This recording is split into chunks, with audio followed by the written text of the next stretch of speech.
Anda sebenarnya itu di sana saja.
Assalamualaikum warahmatullahi wabarakatuh. Waalaikumsalam warahmatullahi wabarakatuh. Alhamdulillahirabbil alamin. Bapak-bapak, ibu-ibu, saudara sekalian, peserta ngabuburit menjelang berbuka puasa pada sore ini. Persoalan-persoalan dalam kehidupan berumah tangga adalah merupakan sesuatu yang wajar dan merupakan suatu dinamika dalam keluarga. Oleh karena itu pada sore ini kita akan membicarakan tentang manajemen konflik dalam rumah tangga, dan kita akan menghadirkan seorang psikolog yang sudah sangat dikenal di masyarakat kita, Ibu Dr. Rahmi Diana, psikolog. Assalamualaikum Bu Rahmi. Waalaikumsalam warahmatullahi wabarakatuh, Ustaz Tamim. Sehat ya? Alhamdulillah. Jenengan juga sehat ya? Alhamdulillah, ini tinggal nunggu berbuka puasa ini Bu Rahmi. Alhamdulillah. Tadi yang saya sampaikan Bu Rahmi, monggo dalam waktu beberapa menit ke depan Bu Rahmi bisa menjelaskan berbagai hal yang berkaitan dengan bagaimana manajemen konflik dalam rumah tangga yang memang menjadi suatu persoalan yang dihadapi oleh kehidupan kita sehari-hari. Monggo Ibu Dokter. Ya, matur nuwun Ustaz Hamim, Bapak Ibu ya yang dimulakan apa? Alhamdulillahirabbil alamin wassalatu wassalamu ala asrofil anbiya'i wal mursalin wa ala alihi washabbihi ajmain. Bersyukur kita kehadirat Allah Subhanahu wa taala sore hari ini bisa bersama-sama walaupun di ruang virtual, tetapi mudah-mudahan majelis virtual ini memberikan kemanfaatan gitu ya dalam kita menunggu waktu berbuka puasa. Baik Ustaz Hamim, mohon izin sebagaimana yang disampaikan tadi ya Bapak Ibu, tema kita terkait dengan manajemen konflik gitu ya. Benar sekali ya apa yang disampaikan Ustaz Hamim tadi bahwa kehidupan rumah tangga itu tidak selamanya dalam keadaan baik-baik saja gitu ya. Dan tentunya adalah hal yang wajar gitu ya ketika ada satu masa gitu ya, satu kondisi gitu ya di mana terjadi konflik di antara anggota keluarga, khususnya mungkin dalam hal ini suami dan istri gitu ya. Walaupun tentunya ketika seseorang memulai kehidupan rumah tangga, harapannya gitu ya, harapannya sebagaimana yang Allah firmankan ya di dalam Quran surat Ar-Rum ayat 21 gitu ya, surat yang terkenal itu bahwa Allah mempertemukan gitu ya dua insan gitu ya, dua hambanya itu untuk kemudian membina keluarga yang sakinah mawaddah warahmah. Nah, namun tentu saja gitu ya, kehidupan rumah tangga sebagaimana kehidupan pada umumnya tentu kita akan mendapatkan yang dinamakan ujian. Nah, salah satu ujian itu adalah konflik. Ya.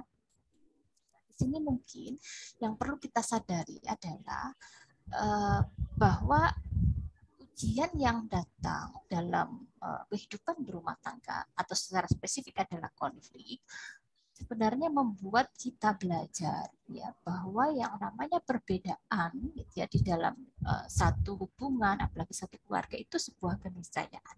Entah itu perbedaan sudut pandang, perbedaan persepsi gitu ya, perbedaan karakter atau hal-hal lain gitu ya, yang itu kemudian dipertemukan oleh Allah bukan untuk tujuan terjadinya perpecahan.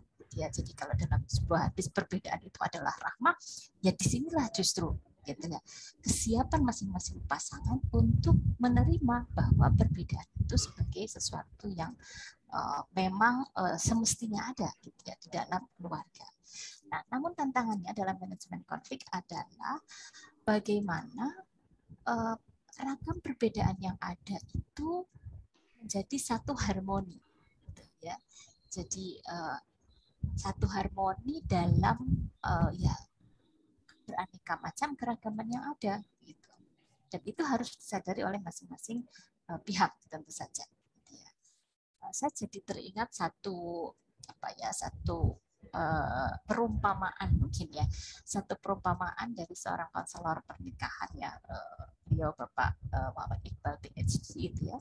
Dia mengatakan bahwa orang itu menikah dengan pasangan, bukan dengan kembaran gitu ya. Jadi tidak perlu segala sesuatunya dibuat sama gitu ya. Jadi kalau pasangan itu seperti sepatu, kanan dan kiri boleh jadi berbeda, tetapi keduanya bisa berjalan seiring sejalan. Nah, di sini kalau kita memahami gitu ya, bahwa keluarga yang bahagia itu bukan keluarga yang tidak pernah mengalami konflik. Tetapi kebahagiaan itu terletak pada kualitas interaksi di antara keduanya, bahkan ketika konflik itu terjadi. Ya. Baik, Bapak Ibu yang saya hormati, mungkin di sini ada beberapa catatan ya yang sempat saya rangkum dari berbagai sumber, sekaligus juga pengalaman pribadi mungkin ya Ustadz ya, karena alhamdulillah tahun ini saya 25 tahun pernikahan Ustadz, jadi ya sudah seperempat. Alhamdulillah. Selamat ya. Tahun ini, insya Allah bulannya masih nanti.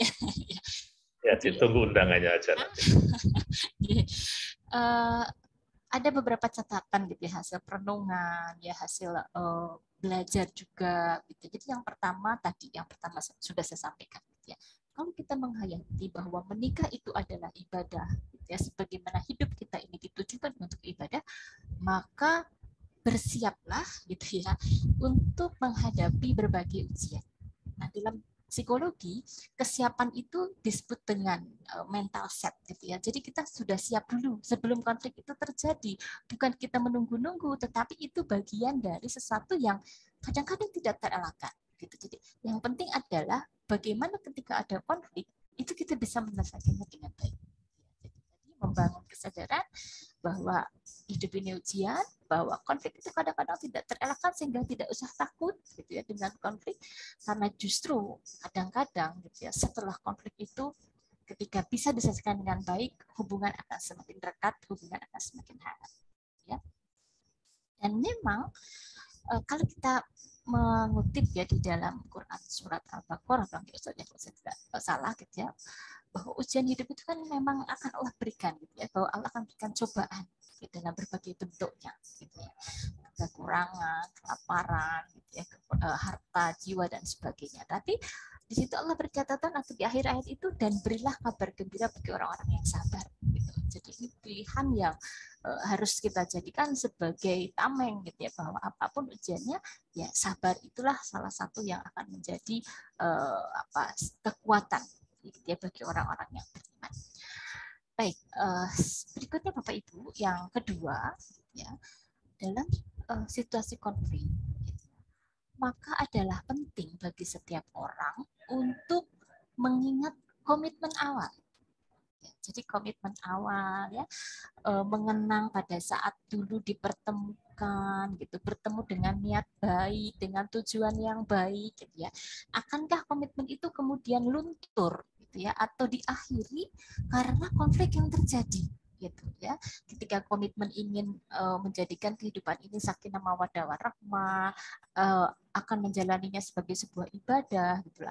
Apakah hanya hal-hal yang menyenangkan saja yang siap kita jalani gitu ya, atau kita ingat kembali komitmen itu lalu kita perjuangkan.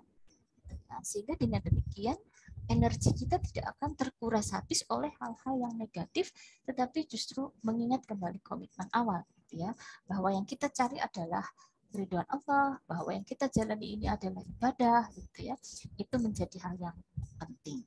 Oke. Baik, berikutnya yang ketiga, gitu ya, jadi yang ketiga adalah bagaimana ketika ada perbedaan pendapat, silang sengketa, ketidakcocokan, setiap pasangan memiliki pengendalian diri, gitu ya, untuk mengalihkan fokusnya itu pada hal-hal yang positif dari pasangan, pada hal-hal yang sudah diperjuangkan selama ini, gitu ya.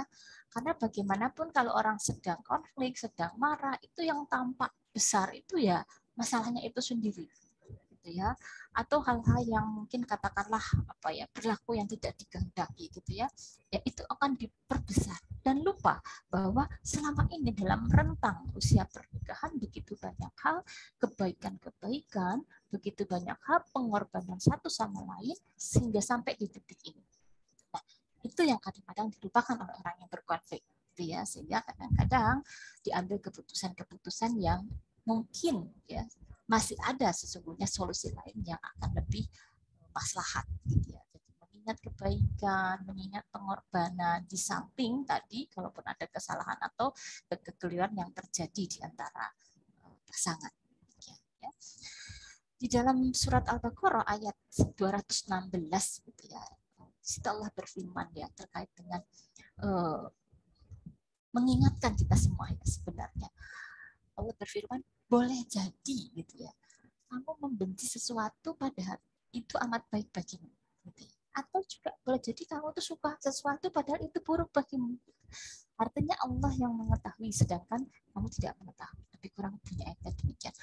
Nah, artinya apa? Gitu. Situasi yang membuat kita marah, membuat kita ingin menjauh, gitu ya, itu belum tentu buruk. Ketika kita bisa menyikapi secara bijak, bisa bersabar, gitu ya, perlahan-lahan mengurai benang kusut, gitu ya, boleh jadi kebaikan yang akan kita dapat.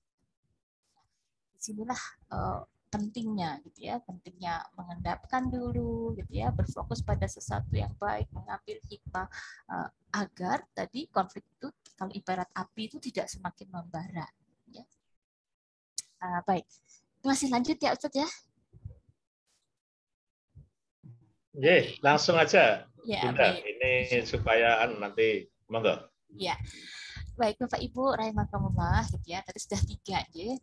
Kemudian yang keempat, gitu ya, dalam kita mengelola konflik itu tanamkan di dalam diri kita bahwa kita hidup bersama dalam bahtera rumah tangga itu disertai kesiapan, ya, untuk bekerja sama di dalam segala suasana. Nah, jadi memperjuangkan hal-hal yang menyenangkan saja gitu ya, tapi bagaimana menyelamatkan gitu ya, menyelamatkan hal-hal yang tidak menyenangkan gitu ya.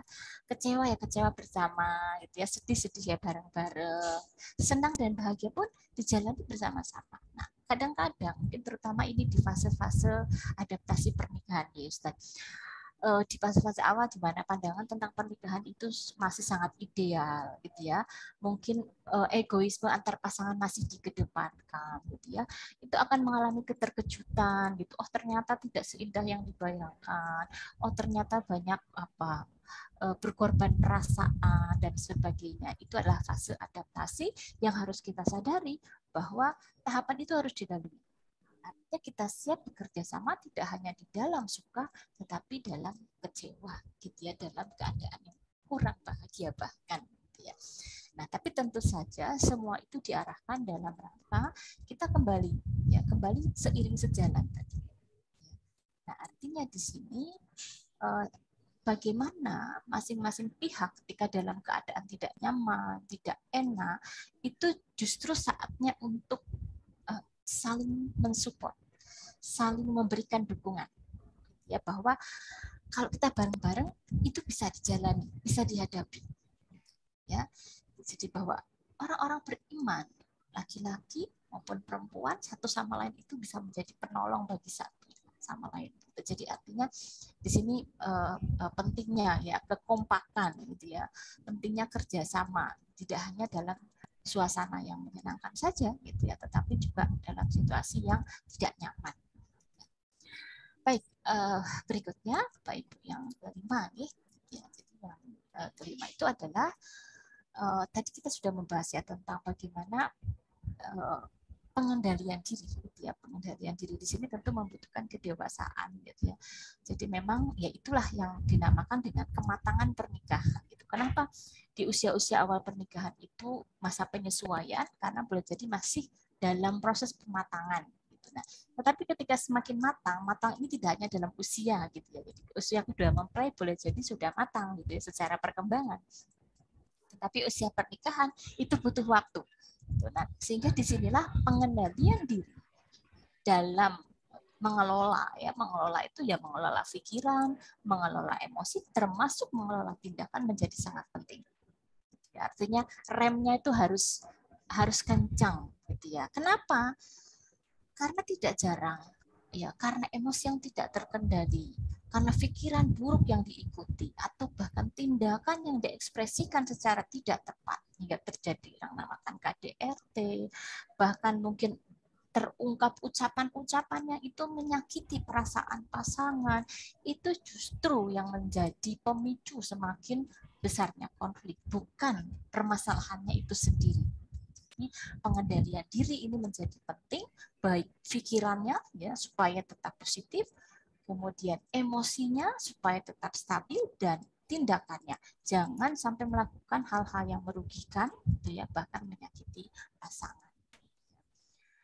Baik Bapak Ibu rahimakumullah, yang poin ke-6 dari ini adalah bagaimana kemudian upaya kita ya, upaya masing-masing pihak tentunya dalam mengantisipasi. Nah, jadi konflik ini bisa diantisipasi. Kenapa ya? Karena kita siap. Itu karena nyaris tidak ada rumah tangga yang tidak ada konflik, adem ayem gitu ya. Adem ayem di sini bukan berarti kemudian tidak pernah ada konflik ya, gitu ya. Jadi bahwa keluarga Samarah itu adalah keluarga yang tangguh, keluarga yang stabil. Gitu. Stabil itu kan pasti akan diuji oleh gelombang sehingga dikatakan stabil. Nah, maka ketika memahami bahwa kondisi itu adalah sesuatu yang ada kalanya menimpa satu keluarga, maka diperlukan antisipasi. Nah, antisipasinya berupa apa? Gitu ya.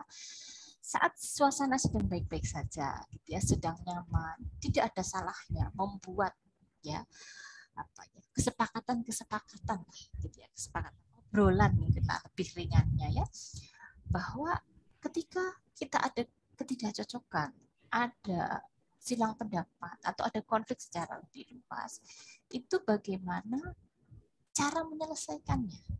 Jadi bersepakat bahwa apapun konfliknya, apapun masalahnya, harus diselesaikan dengan baik-baik saja, dengan cara yang baik dan berakhir dengan baik. Kalau itu disepakati, ya, bahwa oh ya itu sepakat, maka ketika terjadi konflik semua akan mengarah pada kesepakatan itu. Yuk sekarang gimana caranya nih, gitu ya, sama-sama marah supaya akhirnya mereda, karena sudah disepakati bahwa ujung dari konflik ini adalah kebaikan, berdamai kembali, gitu ya. Walaupun mungkin tidak harus perbedaan itu disamakan gitu ya, tetapi bagaimana kemudian akhirnya saling menghargai, gitu ya, menghargai pendapat, menghargai perbedaan, dan itu hal yang sangat penting gitu ya. Mungkin kalau di dalam agama Islam muasyarah bil ma'ruf ya Ustaz ya. Jadi muasyarah bil ma'ruf yang saya pahami itu konsep ketersalingan gitu ya, kesalingan. Jadi antara suami dan istri itu ada interaksi yang dilandasi saling menghargai gitu ya. Jadi memahami gitu ya, bahwa bagaimana kedua pihak itu bertanggung jawab untuk memberikan kenyamanan. Salah satunya adalah dengan memberi. apapun konfliknya, apapun masalahnya, kita sepakati akhirnya itu harus kebaikan. Jadi bukan kemudian permusuhan gitu ya, atau mungkin amarah yang berkepanjangan. Baik. Ya, Bunda. Ya. Saya kira banyak hal ya, tapi ini tambahan pertanyaan, tapi sederhana tapi menarik ya, Bunda. Ini kan gara-gara pandemi COVID-19 kan ada kisah katanya banyak kecil-kecil jadi manten gitu ya. Iya, itu pernikahan di bawah umur segala itu. Saya kira mungkin Bunda Rahmi bisa memberikan solusi bagaimana menghadapi fenomena ini. Moga, Bunda. Iya, betul ya. Terdampak pandemi ya, itu salah satunya ya, Ustaz ya. Pernikahan dini dalam pengertian ya tadi ya, belum matang ya, mungkin secara kematangan. Ya, jadi yang namanya kematangan di dalam pernikahan itu modal penting ya, karena tadi ini adalah babak baru dalam kehidupan ya. Jadi antisipasinya, kenapa sih yang muda-muda ini kemudian kok menikah lebih cepat tanpa adanya kematangan ya? Salah satunya adalah persepsi tentang pernikahan itu sendiri gitu ya. Jadi pernikahan itu kan bukan persoalan menghalalkan hubungan gitu ya. Nah, kadang-kadang gitu ya, usia muda lah daripada daripada berzina, daripada pacaran misalnya ya, terus nggak menikah gitu. Padahal menikah itu tidak sederhana. Ya, saya melihat edukasi ya saja. Jadi edukasi itu tidak hanya terkait pernikahannya saja, tetapi edukasi bagi kalangan anak muda itu terkait dengan pergaulan yang sehat. Supaya apa ya? Supaya akhirnya tidak terpaksa menikah gitu ya, karena memang itu dianggap sebagai solusi ya, atau kedaruratan gitu. Nah, sehingga tadi peran orang tua ya, bahwa pergaulan yang sehat ini harus diedukasi kepada generasi muda ya. Bukan berarti tidak boleh menikah muda. Kalau memang sudah sangat siap, sangat matang segala sesuatu, tentu dengan persyaratan usia tetap ya harus mengikuti undang-undang pernikahan. Tapi yakinkan atau pastikan gitu ya, bahwa memang sudah siap segala sesuatu, mentalnya, spiritualnya gitu ya, termasuk finansialnya gitu ya. Artinya begitu banyak sebenarnya yang harus siap lah Ustaz ya. Jadi kalau masih muda gitu ya, khawatirnya gagal dalam penyesuaian gitu, dan akhirnya ya tadi ya berakhir juga begitu Ustaz ya. Iya, terima kasih Bunda. Saya kira banyak hal yang disampaikan, dan nanti suatu saat mohon waktunya lagi Bunda Rahmi untuk menyampaikan kajian berikutnya.